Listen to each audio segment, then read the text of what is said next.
नमस्कार दोस्तों, आज मैं आपके लिए हिंदी व्याकरण का एक और महत्वपूर्ण टॉपिक रस लेकर आई हूँ।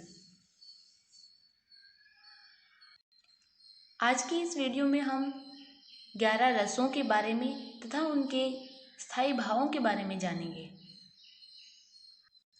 सबसे पहले बात करते हैं कि रस कहते किसे हैं। जब भी हम कोई कविता पढ़ते या सुनते हैं तो उसे सुनकर हम खुश होते हैं या दुखी होते हैं। कई बार हम में जोश भर जाता है, देशभक्ति की भावना जागृत हो जाती है। इसी प्रकार की हमारे अंदर जो फीलिंग्स आती हैं, उन्हीं फीलिंग्स को ही रस कहते हैं। परिभाषा की बात करें तो काव्य को पढ़ने या सुनने से जो आनंद की अनुभूति होती है उसे रस कहा जाता है। रस को काव्य की आत्मा या प्राण तत्व कहा जाता है और जिसका शाब्दिक अर्थ आनंद या निचोड़ होता है। कहने का मतलब यही है कि काव्य को पढ़कर या सुनकर हमारे अंदर जो भाव पैदा होते हैं, उन अलग अलग भावों को ही अलग अलग रसों के नाम दिए गए हैं।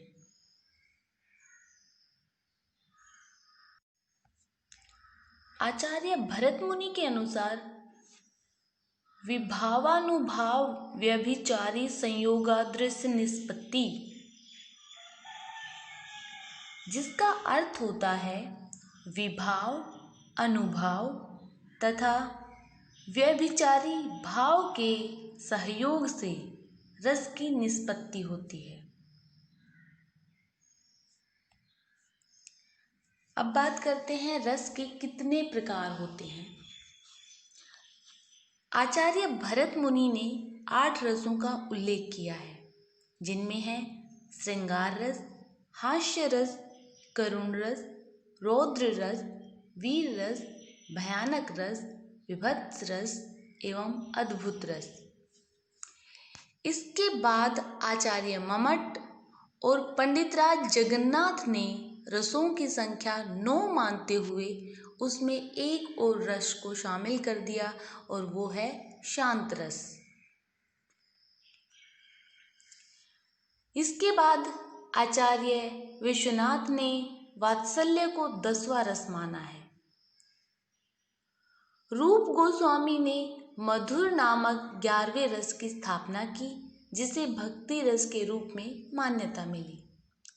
लेकिन मुख्य रूप से रसों की संख्या 9 ही है। इसके अलावा 2 अन्य रसों में रखा गया है भक्ति रस और वात्सल्य रस को। आइए अब हम बात करते हैं रस और उनके स्थायी भाव की। सबसे पहले हम बात करते हैं श्रृंगार रस। श्रृंगार रस को सभी रसों का राजा कहा जाता है, इसे रसराज कहते हैं। श्रृंगार रस में प्रेम और प्यार प्रदर्शित किया जाता है। इसका स्थायी भाव रति है। जिन काव्य पंक्तियों को पढ़ने या सुनने से प्रेम की अनुभूति हो, वहाँ श्रृंगार रस होता है। कृष्ण राधा के प्रेम प्रसंग, राम सीता की जुदाई के समय लिखे गए काव्य पद पंक्तियाँ, ये सभी श्रृंगार रस के उदाहरण हैं। दूसरा है हास्य रस। जिन काव्य पंक्तियों को पढ़कर हंसी आए या मुस्कुराहट पैदा हो या मजाक का भाव उत्पन्न हो, उसे हास्य रस कहते हैं। इसका स्थायी भाव हास होता है। कई बार पंक्तियों को पढ़कर हंसी नहीं आती तो हमें यह नहीं कहना है कि यह हास्य रस नहीं है। यह भी देखना जरूरी होता है कि इन पंक्तियों को किस उद्देश्य भाव से लिखा गया है। फिर चाहे हमें हंसी आए या ना आए, वह हास्य रस ही कहलाएगा। इसके बाद है करुण रस। जिन काव्य पंक्तियों को पढ़कर या सुनकर दया, दुख, करुणा, शोक आदि भाव उत्पन्न होते हैं, वहाँ करुण रस होता है। करुण रस का स्थायी भाव शोक होता है। नेक्स्ट है वीर रस। जिन काव्य पंक्तियों को पढ़कर वीरता, उत्साह, जोश, देशभक्ति की भावना जागृत हो, वहाँ वीर रस होता है। इसका स्थायी भाव उत्साह है। अगला रस है रौद्र रस। जिन काव्य पंक्तियों को पढ़ने या सुनने से क्रोध आए, गुस्सा आए, उग्रता बढ़ जाए, वहाँ पर रौद्र रस होता है। रौद्र रस का स्थायी भाव क्रोध है। आगे बढ़ते हैं भयानक रस। भयानक रस से इसके नाम से ही स्पष्ट हो रहा है कि जहाँ हमें भय लगे। जिन काव्य पंक्तियों को पढ़कर डर, डरावनापन पैदा हो, भय हो, भयानकता उत्पन्न हो, वहाँ पर भयानक रस होता है। इसका स्थायी भाव भय है। अगला रस है विभत्स रस। विभत्स रस जिन काव्य पंक्तियों को पढ़ने या सुनने से घृणा, नफरत का भाव पैदा हो, जुगुप्सा आए, वहाँ पर विभत्स रस होता है।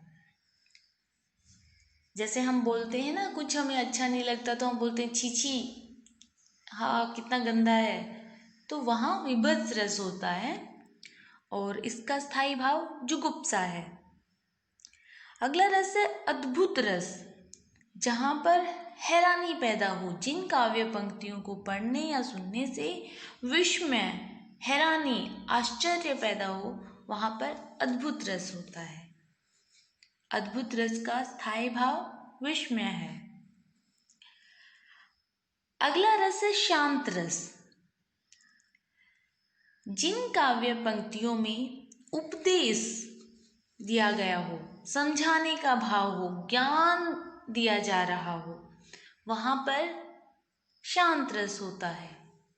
इसका स्थायी भाव निर्वेद है। इन 9 रसों के अलावा 2 अन्य रसों को शामिल किया गया है, जो है वत्सल रस और भक्ति रस। वत्सल रस नाम से ही स्पष्ट हो रहा है, वात्सल्य, जिसमें ममत्व की भावना हो, बच्चों के लिए प्रेम प्रदर्शित हो, वहाँ पर वत्सल रस होता है। स्थायी भाव वात्सल्य होता है। अगला है भक्ति रस। भक्ति रस में भक्ति की जाती है, ईश्वर के लिए श्रद्धा भक्ति होती है, अनुराग होता है। यहाँ भक्ति रस का स्थायी भाव अनुराग होता है और ईश्वर के लिए जहाँ प्रेम प्रदर्शित किया जाए, भक्ति प्रदर्शित की जाए, वहाँ पर भक्ति रस होता है। आज के इस वीडियो में हमने रस किसे कहते हैं, रस कितने प्रकार के होते हैं और उनके स्थायी भावों को पढ़ा। अगले वीडियो में हम रसों के अंगों के बारे में और रसों को उदाहरण के साथ समझने का प्रयास करेंगे। तब तक के लिए धन्यवाद।